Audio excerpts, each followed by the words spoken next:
Hello अस्सलाम वालेकुम। तो आज हम नया टॉपिक पढ़ेंगे डिस्क्रीट मैथमेटिक्स में, जिसको हम ग्रुप थ्योरी का नाम देते हैं। तो सबसे पहले हम देखेंगे ग्रुप थ्योरी हम बोलते किसे हैं।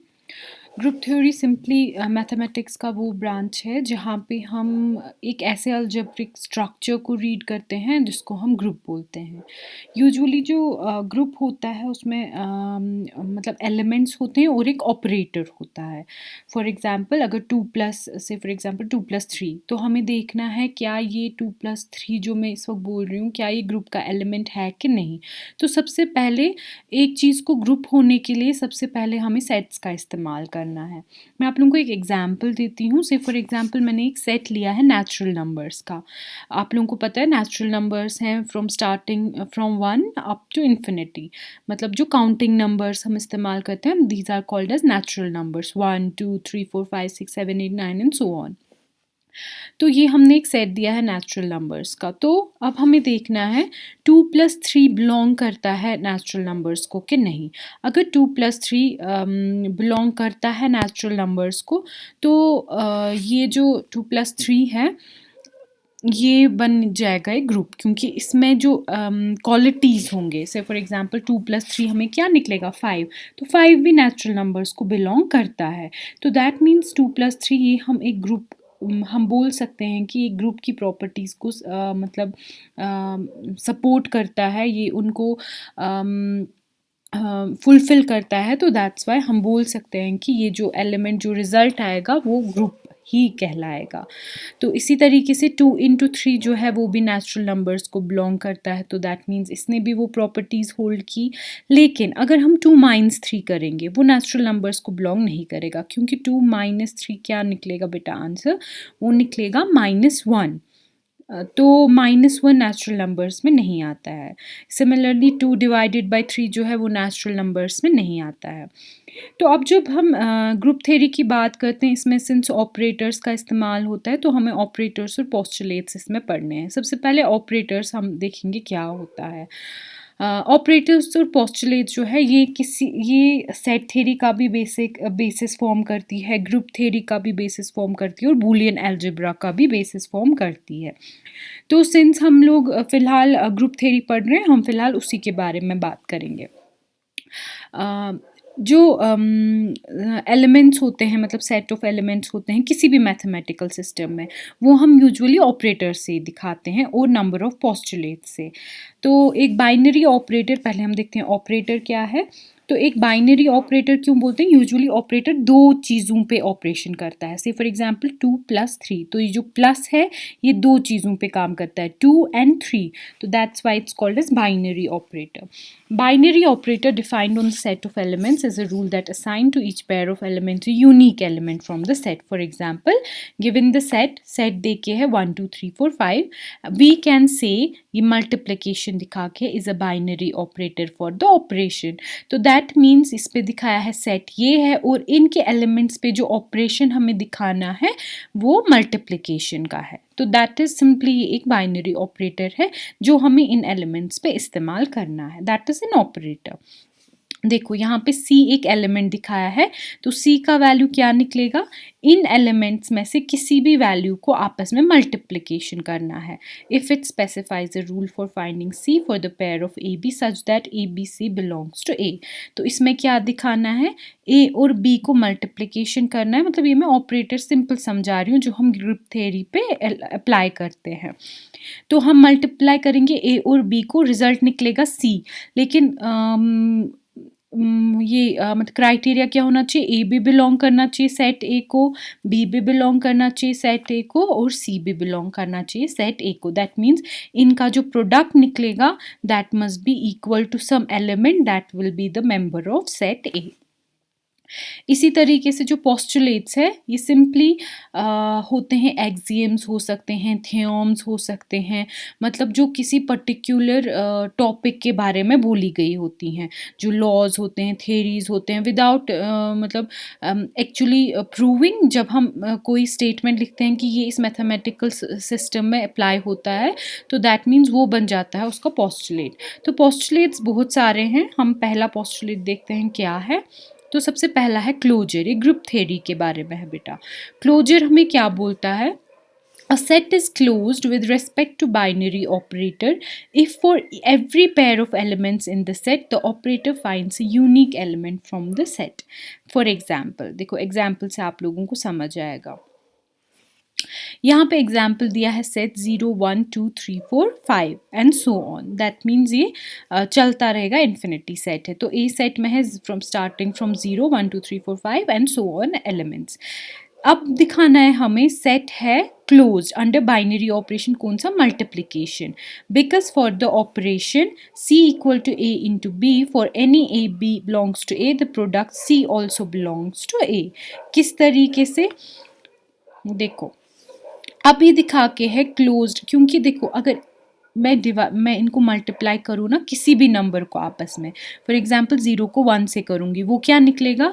0 1s are 0. तो यहाँ पे 0 है ना ऑलरेडी एलिमेंट, तो दैट मीन्स ये C जो है ये बिलोंग करता है एलिमेंट A को. इसी तरीके से अगर आप A का वैल्यू इनमें से कोई भी एलिमेंट देंगे, से for example 3 into 2, 3 2s are 6, तो 6 भी है ना, यहाँ पे कॉमा है ना, 3 2s are 6, तो यहाँ पे 6 भी है क्योंकि ये डॉट डॉट दिखा रहा है, कंटिन्यू करनी है काउंटिंग. तो अगर मैंने यहाँ पे 3 इंटू 2 दिखाया, 3 2s are 6, तो ये जो 6 एलिमेंट है ये C का वैल्यू बन जाएगा. तो 6 भी C को बिलोंग करता है. आप चाहे किसी भी एलिमेंट को आपस में मल्टीप्लाई करें, वो इसी ग्रुप का हिस्सा बन जाएगा.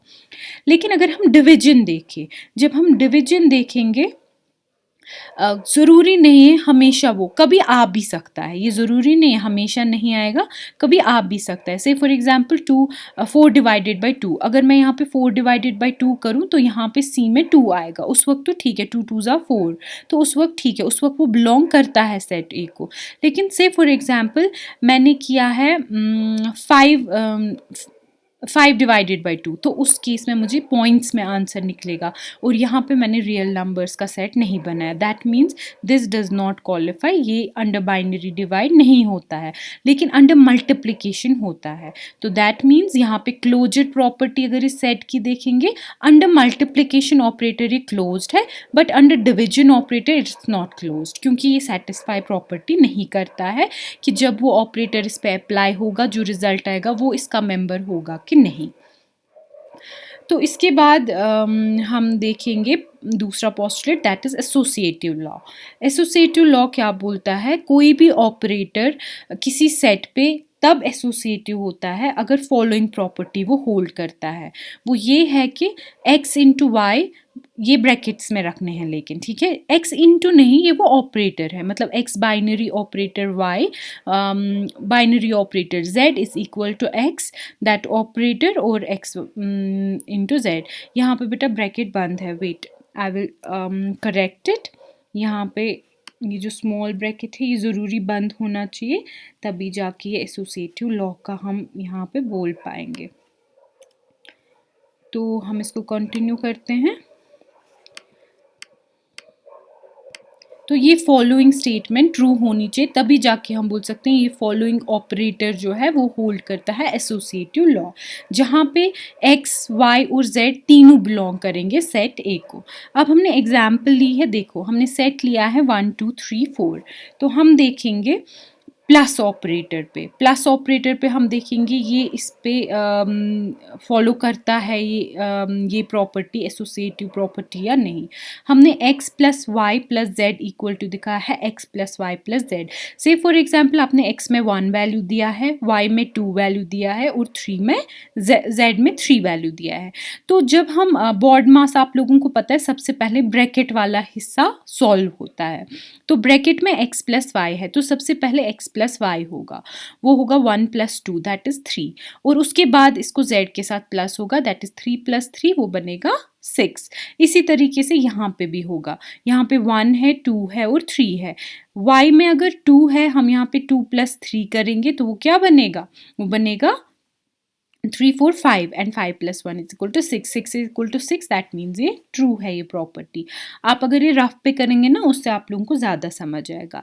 लेकिन ऑपरेटर माइनस एसोसिएटिव नहीं है, क्यों? अगर आप यही फॉर्मूला उस पर लगाएंगे replacing the binary operator with a minus, तो आप ब्रैकेट में इसी तरीके से लिखेंगे x minus y minus z, तो फिर आप देखेंगे 1 माइनस 2, पहले वो होगा 1 माइनस 2 क्या बनेगा -1 एंड माइनस 3, यहाँ पे -1 -3 बनेगा। तो दैट मीन्स यहाँ का जो वैल्यू होगा वो कभी इसके बराबर नहीं होगा। आप अगर x y और z में अपने अपने वैल्यूज़ डालेंगे ना, जो भी आपने x y z में सोच के रखे होंगे वैल्यूज़ जो इस सेट को बिलोंग करते हैं, तो वो कभी इक्वल नहीं आएंगे। दैट मीन्स ये एसोसिएटिव प्रॉपर्टी होल्ड नहीं करता है। इसके बाद दूसरा जो है कम्यूटेटिव। कम्यूटेटिव, यहाँ पे मैं हेडिंग लिखना भूल गई हूँ, लेकिन यहाँ पे जो दूसरा है दैट इज ए कम्यूटेटिव। तो कम्यूटेटिव प्रॉपर्टी कब होल्ड करता है? जब x ऑपरेटर y बराबर होगा y ऑपरेटर x की। That means x say for example x plus y अगर बराबर होगा y प्लस एक्स के, ऑब्वियसली एडिशन होल्ड करता है commutative property. For example a का वैल्यू हमने दिया है सिमिलरली 1 2 3 4, तो अगर हम कम्यूटेटिव प्रॉपर्टी देखेंगे तो प्लस देखिए, ऑब्वियसली 1 + 2 इज इक्वल टू 2 + 1, ये बहुत ईजी है। लेकिन माइनस हम देखेंगे एसोसिएटिव है कि नहीं, वो नहीं है एसोसिएटिव। क्यों? क्योंकि x माइनस वन वाई अगर आप देखोगे ना वो डिफरेंट होता है compare to y minus x के। क्यों? से फॉर एग्जाम्पल आप करो 3 - 1, 3 - 1 किसके बराबर है? 3 - 1 है 2 के बराबर, लेकिन 1 - 3 2 के बराबर नहीं है, वो -2 के बराबर है। That means they are not equal, therefore they do not hold this commutative property. तो इसके बाद हम देखेंगे दूसरा डिस्ट्रीब्यूटिव लॉ। डिस्ट्रीब्यूटिव लॉ क्या होता है? ये हम 2 बाइनरी ऑपरेटर्स पे देखते हैं। किसी भी सेट पे हम 2 बाइनरी ऑपरेटर्स का यूज़ करते हैं जो फॉलोइंग प्रॉपर्टी ये होल्ड करने चाहिए। तो ये मैंने दिया है, एक ऑपरेटर होता है ये दिखा के है, दूसरा ऑपरेटर ये दिखा के है। The following statement should hold true. तो अगर आप देखोगे एग्जाम्पल के तरीके से हमने फिर से यही सेट लिया है 1 2 3 4 और फिर देखा के है हम मल्टीप्लिकेशन का एक ऑपरेटर ले रहे हैं और प्लस का ऑपरेटर ले रहे हैं। देखेंगे ये डिस्ट्रीब्यूटिव लॉ होल्ड करते हैं कि नहीं, ये करते हैं वैसे। तो देखो लेकिन कंडीशन है एक्स वाई जेड तीनों बिलोंग करने चाहिए 4 को। तो हमने x लिया, कोई वैल्यू से फॉर एग्जांपल x का वैल्यू आप 1 लेंगे, इसी तरीके से y प्लस जेड ये होल्ड करता है। अगर आप इसको सॉल्व करेंगे ना, सिंस हमारे पास उतना टाइम नहीं है, आप लोग रफ पे सॉल्व कर सकते हैं। मतलब x को इनमें से कोई वैल्यू दो, इसी तरीके से y को इनमें से कोई वैल्यू दो और z को कोई वैल्यू दो, और फिर देखो वो निकलेगा इसके बराबर x into y plus x into z, ये होल्ड करता है। लेकिन ये ऑपरेटर्स होल्ड नहीं करते हैं। से फॉर एग्जांपल प्लस और मल्टीप्लिकेशन अगर मैं करूँ, मतलब पहले प्लस और फिर मल्टीप्लिकेशन, यहाँ पहले मैंने मल्टीप्लिकेशन किया है फिर प्लस, लेकिन इसका उल्टा होल्ड नहीं करेगा। And then comes identity element. Identity element और दूसरा है, हम एक बाइनरी ऑपरेटर को तब बोलेंगे, मतलब इसमें आइडेंटिटी एलिमेंट है किसी सेट में आइडेंटिटी एलिमेंट तब होता है जब उसका बाइनरी ऑपरेटर जो हम लगाएंगे उस सेट पे वो ये फॉलोइंग प्रॉपर्टी होल्ड करेगा। उसमें एक एलिमेंट होता है जिसको हम आइडेंटिटी एलिमेंट का नाम देते हैं और उसका कोई पर्टिकुलर वैल्यू देते हैं। उस आइडेंटिटी एलिमेंट को अगर आप इस ए के किसी एलिमेंट के साथ ऑपरेटर लगाओगे, कोई भी ऑपरेटर से for example plus minus multiplication, वो होल्ड करना चाहिए बिल्कुल इस तरीके से। Identity element binary operator x जो कि बिलोंग करता है a को, वो होना चाहिए बराबर x binary operator that identity element where x belongs to set A. For example मैंने एक सेट लिया है z इक्वल टू 0 1 2 3 4 5 और आइडेंटिटी एलिमेंट जो है वो 1 लिया है हमने, ठीक है। Identity element is 1 note. अब हम क्या करेंगे, पहले देंगे मल्टीप्लिकेशन ऑपरेटर के साथ। अगर हम x के किसी भी एलिमेंट को 1 के साथ मल्टीप्लाई करेंगे वो निकलेगा x इंटू 1, ऑब्वियसली निकलेगा ही। 1 इंटू एक्स क्या होगा, 1 इंटू 2 क्या होगा 2, 2 इंटू 1 क्या होगा 2, that's equal 1 and the same thing. On the other hand there is no identity element for the operation minus, लेकिन माइनस ऑपरेटर के लिए कोई आइडेंटिटी एलिमेंट नहीं है, क्योंकि अगर आप 1 - 3 करेंगे या 3 - 1 करेंगे they will give you some different results, मतलब एक जैसा आंसर आप लोगों को नहीं आएगा। इसके बाद है बेटा इन्वर्स। इन्वर्स क्या होता है, अगर किसी भी सेट पे कोई आइडेंटिटी एलिमेंट होगा, यहाँ पे ई नहीं है, यहाँ पे एक सिंगल ई है, किसी भी बाइनरी ऑपरेटर, तो हम बोलेंगे वो इन्वर्स तब है जब कोई ऐसा एलिमेंट एग्जिस्ट करता है, से फॉर एग्जांपल वाई, तो ये फॉलोइंग प्रॉपर्टी होल्ड करनी चाहिए, that means x binary operator y होना चाहिए बराबर उसके आइडेंटिटी एलिमेंट के लिए। एग्जाम्पल अगर हम लेंगे, मैंने एग्जाम्पल लिया है ए, इसमें नेगेटिव नंबर्स भी हैं एंड पॉजिटिव नंबर्स भी हैं एंड ज़ीरो भी है, तो फिर हमने क्या लिया है, हमने प्लस ऑपरेटर लिया है, आइडेंटिटी एलिमेंट ज़ीरो लिया है, तो इन्वर्स क्या बनेगा एक्स का, किसी भी एक्स का, से फॉर एग्जांपल उसका उल्टा बनेगा, से फॉर एग्जांपल 3 का क्या बनेगा -3। तो अगर हम करेंगे यहाँ पे एक्स प्लस इसका इन्वर्स, वो निकलेगा ज़ीरो के बराबर, दैट मीन्स आइडेंटिटी एलिमेंट के बराबर ऑब्वियसली निकलेगा ही। से फॉर एग्जांपल एक्स लिया है मैंने 2, तो इसका प्लस करूँगी मैं इसको -2 के साथ, क्योंकि यहाँ पे मुझे इन्वर्स लेना है, तो वो क्या बनेगा, एक्स प्लस माइनस क्या बनता है, माइनस ही, ठीक है, प्लस माइनस अगर मैं यहाँ पे करूँगी वो माइनस ही बनेगा। अगर बेटा इनमें कोई कन्फ्यूजन है इन ऑपरेटर्स में मुझे बोलना, मैं आप लोगों को जूम क्लास पे भी ये समझा सकती हूँ, सो दैट ज़्यादा एग्जाम्पल्स में हम ये करें, लेकिन बेटर है अगर आप इसको दोबारा बार बार देखिए रफ पे करें ना, तो आप लोगों को बिल्कुल क्लियर हो जाएगा ये, तो वो ज़ीरो ही निकलेगा। तो इसके बाद बेटा ये बहुत इम्पॉर्टेंट है डिमॉर्गन्स लॉ, इसको फिलहाल अवॉइड कीजिए, जो यहाँ पे लिखा है आप बस ये देखिए। डिमॉर्गन्स लॉ क्या है, हमें ये चीज़ें इसमें प्रूव करनी है कि ए यूनियन बी का होल कॉम्प्लीमेंट है बराबर A complement intersection B complement, और दूसरा पार्ट है इसका ए इंटरसेक्शन बी का होल कॉम्प्लीमेंट है बराबर A complement union B complement.